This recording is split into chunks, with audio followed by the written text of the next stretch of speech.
గాజువాకలో కూటమికి విశేష ఆదరణ లభిస్తోందని కూటమి అభ్యర్థి పల్లా శ్రీనివాస్ అన్నారు. ఖచ్చితంగా కూటమిదే విజయమని ధీమా వ్యక్తం చేశారు. రాష్ట్ర ప్రభుత్వాన్ని ప్రశ్నించినా విమర్శించినా అక్రమ కేసులు పెడుతున్నారని ఆరోపించారు. ఇక్కడ పొల్యూషన్ అనేక రకాలుగా ఉందన్నారు. గంగవరం పోర్టు నుంచి బల్క్ కార్గో తీసుకెళ్లేటప్పుడు కన్నవాలెపాలెం విపరీతంగా దుమ్ము పడుతోందని అన్నారు.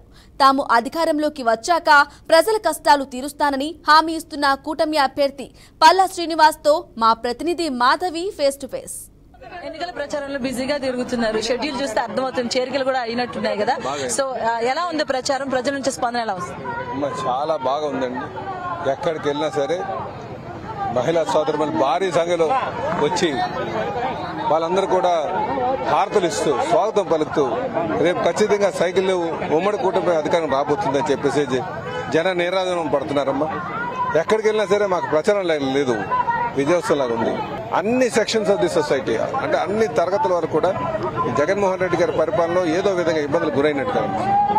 సో ఈ రోజు ముఖ్యంగా వాక్ స్వాతంత్రం లేకపోవడం, ఎవరైనా ఈ ప్రభుత్వాన్ని విమర్శించినా పథకాలను విమర్శించినా వాళ్ళ మీద దాడులు చేయడం, అరెస్ట్ చేయడం, కేసులు పెట్టడం ఇవన్నీ కూడా వాళ్ళకి నచ్చట్లే.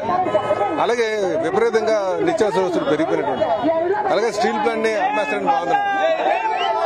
ఇవన్నీ చూసుకుంటే తెలుగుదేశం ఖచ్చితంగా సార్, అలాగే దాన్ని మినీ భారత్ గా కూడా పిలుచుకుంటారు. అలాంటి ప్రాంతంలో చాలా సమస్యలు ఉన్నాయి. కాలుష్యం కావచ్చు, కొన్ని భూ నిర్వాసితుల అంశం కావచ్చు, ఇలాంటి చాలా ప్రాబ్లమ్స్ ఫేస్ చేస్తున్నారు. గతంలో దీనిపైన మీరు పోరాడారు, కొన్ని హక్కులు కల్పించారు.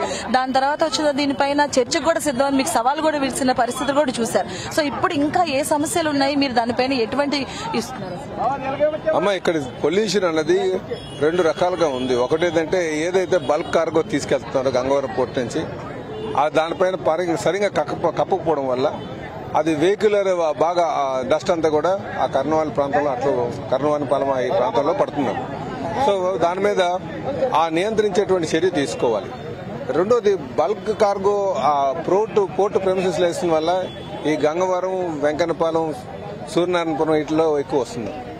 దానికి మరి వైజాగ్ పోర్టులో తీసుకున్నటువంటి స్ప్రింక్లర్ సిస్టమ్ అది పెట్టాలి. వాటి మీద ఆ చర్యలు తీసుకోవాలి. అందుకే రేపు మాకు అధికారం ఇస్తే ఖచ్చితంగా వీటిని కొంతవరకు పొల్యూషన్ కొంతవరకు నియంత్రించడానికి మేము చర్యలు తీసుకుంటామని చెప్పేసి వాళ్ళకి హామీ ఇవ్వగలుగుతున్నాము.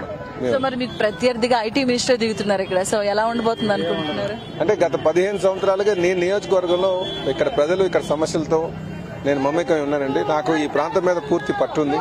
అలాగే ప్రజలకు నా మీద నమ్మకం ఉంది కనుక నన్నే ఆదరిస్తారని ఒక నమ్మకం ఉందండి. కానీ వైసీపీ వాళ్ళు అలా చెప్పట్లేదు. అంటే సంక్షేమాలు మేము పెట్టాము, ఇన్ని సంక్షేమ పథకాలు మేము ఇచ్చాము, 99% కూడా నెరవేర్చాము. ఆ సంక్షేమాలే మనకి అంటే ప్లేసెస్ చేంజ్ చేసినా కూడా ఇవే మాకు ఓట్లు కురిపిస్తే అంత నిక్కచ్చిగా చెప్తున్నారు. ఈ సంక్షేమ పథకాల గురించి కానీ మీరు అంటే వీళ్ళు సంక్షేమ పథకాలు అని చెప్పి గొప్పగా చెప్తున్నారు, కానీ 6 స్టెప్ వెరిఫికేషన్ అని చెప్పేసి చాలా మందికి పథకాలు కట్ చేసి పడేశారు.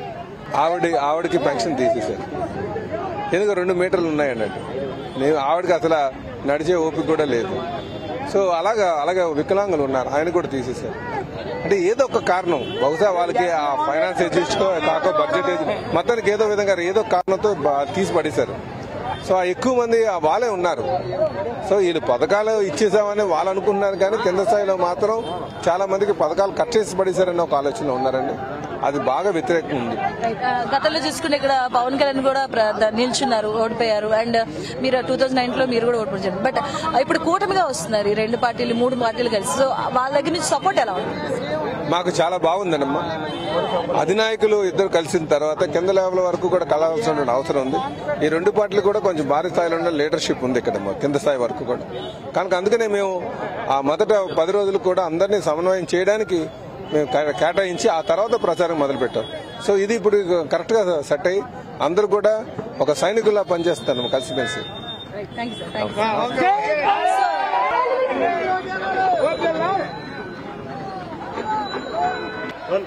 సో విన్నారు కదా, పల్లా శ్రీనివాస్ గారు చెప్పినట్టుగా ప్రచారం బాగా జరుగుతుంది. అలాగే ప్రజల నుంచి కూడా స్పందన బాగా వస్తుంది. ఏ సమస్యలు గుర్తించామో ఆ సమస్యల పైన పోరాటం, ఖచ్చితంగా ఆ సమస్యలకు పరిష్కారాన్ని చూపుతాం. అలాగే కూటమి నుంచి కూడా మంచి స్పందన వస్తుంది, వాళ్ళు కూడా సపోర్ట్ చేస్తున్నారు కూడా ఆయన చెప్తున్నారు. అలాగే ఇప్పుడైతే ఎన్నికల్లో ఖచ్చితంగా ఇక్కడ ఈ ప్రాంతంలో ఏదైతే గాజువాక ప్రాంతంలో టీడీపీ జెండా ఎగరవేయడం ఖాయమని కూడా ఖచ్చితంగా చెప్తున్నారు. కెమెరామెన్ ధనరాజ్ తో మాధవి, VRK న్యూస్, గాజువాక.